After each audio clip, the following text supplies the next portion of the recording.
তখন এক ভাল্লুক তাকে দেখতে পেয়ে বলল, এই কুঁজো বুড়ি, কোথায় যাচ্ছ? তোকে তো আমি এখন খাবো। আচ্ছা, তবে আমি আগে নাতনির বাড়ি থেকে খেদে মোটা হয়ে আসি, তারপর খাস। এখন খেলে তো শুধু হাড় আর চামড়া খাবি। আমার গায়ে কি আর কিছু আছে?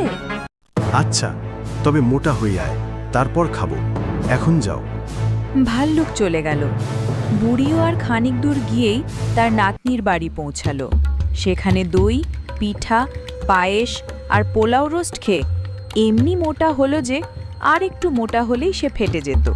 তাই সে তার নাতনিকে বলল, ওগো নাতনি, আমি তো বাড়ি চললুম। এবারে আর আমি চলতে পারবো না, আমাকে গড়িয়ে যেতে হবে। আবার পথে ভাল্লুক, বাঘ আর শিয়াল হাঁ করে বসে আছে, আমাকে দেখতে পেলেই ধরে খাবে। এখন বলো দেখি কি করি? ভয় কি দিদিমা? তোমাকে